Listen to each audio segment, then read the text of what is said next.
मेरे दोस्त नमस्कार। 70वीं बीपीएससी को लेके जो हम वीडियो बना रहे हैं तो उसी सिलसिले में ये एक और वीडियो है। मेरे बहुत सारे दोस्त ने कहा कि आप केस हाईकोर्ट के बारे में कोई अपडेट नहीं दे रहे हैं, आप क्या कर रहे हैं, सिर्फ वीडियो बना रहे हैं या कुछ कर भी रहे हैं, अपडेट नहीं दे रहे हैं। दोस्त मेरा ग्रुप बना हुआ है, उसमें काफ़ी सारे लोग जुड़े हुए हैं 70वीं बीपीएससी को लेके, तो आप उस ग्रुप से जुड़ जाइए, आपको बहुत सारा अपडेट मिलते रहेगा। और दूसरी बात है कि हम ग्रुप में बहुत कुछ अपडेट नहीं देते हैं, क्योंकि ग्रुप में कुछ ऐसे लोग भी हैं जो हमारे नहीं हैं, तो हम नहीं चाहते कि हमारा इन्फॉर्मेशन उनके साथ शेयर हो।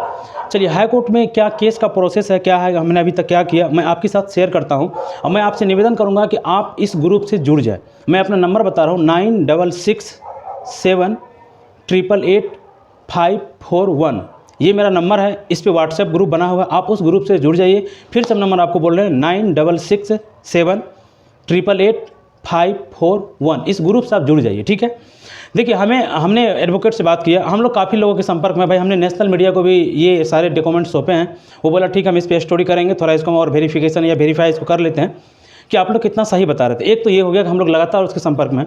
दूसरा, हमने राज्यपाल महोदय को प्रतिवेदन देने का प्रस्ताव भेजा है, तो राज्यपाल महोदय अभी पटना में नहीं है, वो मुंबई में है, मुझे जो पता चला है।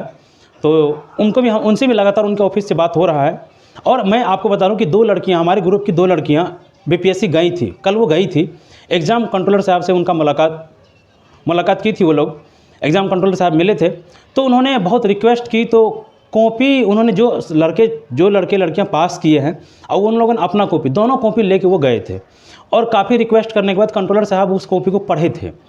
और उन लड़की ने मुझे बताया कि सर, कंट्रोलर साहब के हाव भाव हतप्रत थे तो वो कह रहे थे कि तुम छोड़ दो, आगे की तैयारी करो, अब इसमें क्यों लगे हुए हो। तो कहीं ना कहीं प्रेशर बना है आयोग पे उनके। मैं ज़्यादा नहीं डिटेल नहीं बता सकता हूँ। वो जो मुझे बताई तो वो मैं आपके साथ शेयर कर रहा हूँ, सिर्फ छोटा सा इन्फॉर्मेशन कि प्रेशर आयोग पे बहुत ज़बरदस्त बन रहा है कि नहीं ये मामला। और उसके बाद जो कुछ इन्फॉर्मेशन आ रहा है कि कुछ जैसे BR मंडल यूनिवर्सिटी के बारे में कहा जा रहा है, मुंगेर यूनिवर्सिटी से, और RI यूनिवर्सिटी जो वीर कुंवर सिंह है, कि कुछ ही यूनिवर्सिटी के प्रोफेसर कॉपी चेक किए हैं। कई तरह की शिकायतें मेरे पास आ रहा है, कई तरह की इन्फॉर्मेशन। तो मैं आयोग के सचिव महोदय से, अध्यक्ष महोदय से और एग्जाम कंट्रोल महोदय से निवेदन करूंगा कि ये इन्फॉर्मेशन कितना सही है, कितना गलत, आप इसका खंडन कीजिए। आप आइए, आप हमसे बात कीजिए। और मेरे दोस्त, मैं आपसे रिक्वेस्ट कर रहा हूं कि मैंने जब एडवोकेट से बात किया तो उन्होंने कहा कि कम से कम 100 एप्लीकेंट चाहिए। हम अकेले हम अपने नाम से फाइल कर देंगे, नहीं होगा। बोले कम से कम 100 एप्लीकेंट, आपको 100 लोगों को याचिकाकर्ता, 100 लोगों को वादी बनना पड़ेगा, 100 कम से मिनिमम 100, तब जाके हाईकोर्ट पे कुछ असर आएगा कि नहीं। अगर इतने लड़के कह रहे हैं तो बात सच हो सकती है। तो 100 लड़कों को रोल नंबर और अपना सब कुछ देना पड़ेगा। यदि आप चाहें कि मैं अकेले अपना नाम से केस लड़ूँ तो उसमें फिर हाईकोर्ट रहेगा कि आप इंडिविजुअल हैं, वहाँ पे वो ज़्यादा असर नहीं पड़ेगा। मैंने बहुत बड़े बड़े एडवोकेट से बात किया तो उन्होंने कहा कि 100 लड़के आप इकट्ठा कीजिए। तो मेरे, और उसके बाद देखिए दूसरी बात क्या कि एक ग्रुप बनाइए। बोला कि 100 लड़के एक साथ फाइल मत कीजिए, 25 का एक ग्रुप बनाइए, जो मैं बता रहा हूँ, फिर 25 का दूसरा ग्रुप हो, या 30 का एक ग्रुप हो, फिर 30 का एक ग्रुप हो, फिर 30 का एक ग्रुप हो, 2-3 ग्रुप मिलकर फाइल कीजिए, तब जाके हाईकोर्ट को लाएगा। और देखिए दोस्त, पटना हाईकोर्ट लेकिन हम इतने नकारात्मक नहीं है यार। ऐसा नहीं कि जज मैनेज, ऐसा नहीं है। आपके पास एविडेंस क्या है? बहुत लोगों ने मुझे कहा कि 64वीं में ऐसा हुआ था। अरे भाई, 64वीं में क्या कॉपी बाहर था? हम लोग के पास अभी जो सबूत है रोल नंबर के साथ, क्या 64वीं में उन छात्रों के पास जो हाईकोर्ट गए थे, क्या उनके पास ये एविडेंस था? तो कुछ लोग तो यार ग्रुप में डिमोटिवेट करने वाला मैसेज डाल देते हैं कि अरे ऐसा नहीं। अरे भाई, आपको कुछ लोग ADO की तैयारी में लग गए हैं। भाई, आपको अगर लड़ना है तो लड़िए। एक लाइन है कि फैसला जो भी हो मंजूर होना चाहिए, ठीक है, फैसला जो भी हो मंजूर होना चाहिए, और इश्क हो या जंग भरपूर होना चाहिए। आपको लड़ना है तो लड़िए, नहीं लड़ना आप मैदान छोड़ दीजिए भाई। लेकिन आप लोग अगर सहयोग नहीं करेंगे तो मैं आपसे रिक्वेस्ट कर रहा हूं कि आप जहां से भी मेरा वीडियो सुन रहे हैं, वहां जितने भी लड़के असफल हैं, जो चाहते हैं कि नहीं मेरे साथ अन्याय हुआ है, तो आप उनका एक ग्रुप बनाइए, 25-30 लोग का एक ग्रुप बनाइए। आप आराम से एक एडवोकेट को हायर कीजिए और एक याचिका फिर 25-30 के साथ फाइल कीजिए। फिर सब ग्रुप हम लोग आपस में कोऑर्डिनेट कर लेंगे। बाकी हम तो लीड ले ही रहे हैं। तो यहाँ पे दोस्त आपके सहयोग की आवश्यकता है। और दूसरी बात, भाई जो लोग पटना में रह रहे हैं, हम भी पटना आने वाले हैं, जो लोग पटना में आ रहे हैं वो लोग आप 2-3 लड़कों का या लड़कियों का ग्रुप बना के जाइए ना भाई। आप प्रतिवेदन दीजिए, राज्यपाल महोदय को प्रतिवेदन दीजिए। आप आयोग के अध्यक्ष से, आयोग के सचिव से जाइए, बात कीजिए ना। आप हमारे भारत से क्यों रुके हुए हैं? फिर हमें इन्फॉर्म कीजिए कि भैया हमने आज ये काम किया, आज की ये अपडेट है। तो धीरे धीरे फिर चीज़ों को सर्कुलेट कीजिए। आपका यदि किसी भी पॉलिटिशियन से यदि संपर्क है तो आप उनको प्रतिवेदन दीजिए। हाँ ठीक है, आप इतना होपलेस क्यों हो रहे हैं? मुहिम तो चलाइए पहले।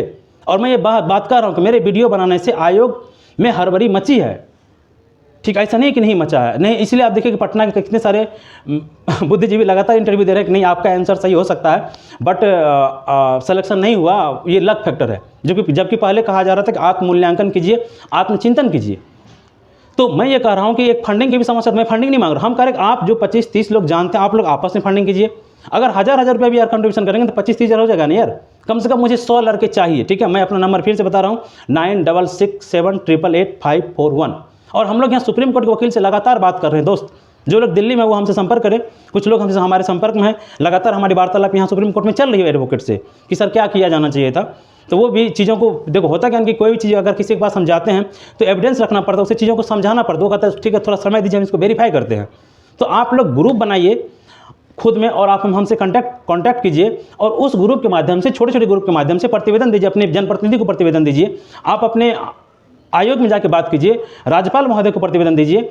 और मैंने जो बताया 100 लड़के चाहिए याचिकाकर्ता, कम से कम 100 प्रतिवादी, तभी जाके कुछ होगा, नहीं तो मुश्किल है कुछ कर पाना। ठीक, चलिए बहुत बहुत धन्यवाद, फिर मिलेंगे हम अगले वीडियो में। तो मेरे ऊपर ये जो आप कहते हैं कि आप भैया क्या कर रहे हैं, भाई हम पूरा जोर लगाए हुए हैं और मैं फिर से कह रहा हूँ कि 100 लड़के चाहिए प्रतिवादी बनने के लिए। यदि आपको लड़ना है तो फिर आपको आगे आना होगा, और नहीं लड़ना है तो कोई बात नहीं, आपकी मर्जी है भाई। फिर मेरे ऊपर ये आरोप मत लगाइएगा कि भैया आपने क्या किया। मुझे इतने लड़के चाहिए तभी हाईकोर्ट सुनवाई करेगा, और हाईकोर्ट सुनवाई करेगा भाई, हमारे पास एविडेंस है कि रोल नंबर ये है, कॉपी में ये बात लिखी गई, और जिसके पास जितने भी सफल छात्र की कॉपी है और जितने भी असफल छात्र की कॉपी है, आप उनको अपने जनप्रतिनिधि को, आप अपने जब आप प्रतिवेदन देने जा रहे हैं बीपीएससी आयोग में, तो आप उनको दीजिए, उनसे पढ़वाइए, कहिए, रिक्वेस्ट कीजिए, जरूर वो मानेंगे। चलिए फिर मिलेंगे हम अगली वीडियो में, तब तक के लिए आप लोगों को बहुत बहुत धन्यवाद। लेकिन जो हमने कहा कि मुझे 100 लड़के चाहिए, वो 4 ग्रुप में चाहिए या 3 ग्रुप में चाहिए, और एक नहीं 3-3 4-4 वकील, हर एक ग्रुप हर एक वकील को हायर करेगा, और वहाँ पे रोल नंबर और 25-30 लड़का एक साथ याचिका डालेगा हाई कोर्ट में, पटना हाई कोर्ट में। निश्चित रूप से होगी भाई, ऐसा नहीं कि नहीं होगा। चलिए ये अपडेट था, ये हम आपको अपडेट दिए हैं, और आगे फिर हम आपसे जुड़े रहेंगे। धन्यवाद, आपका सहयोग चाहिए, आप ग्रुप में लोगों को जोड़िए, मैंने नंबर बता दिया, उस नंबर पर लिंक मैं शेयर कर दूंगा अपने कमेंट पिन में भी, लेकिन आप जोड़िए लड़कों को, तभी होगा, नहीं तो नहीं हो पाएगा। ठीक है, कुछ लड़के कभी निगेटिव कमेंट ना करें भाई, आप होपलेस क्यों हो रहे हैं, आप आगे बढ़िएगा तभी तो कुछ होगा ना, ऐसे ही कमेंट करते रहते हैं, मत कीजिए ऐसा बात ना। चलिए बहुत बहुत धन्यवाद।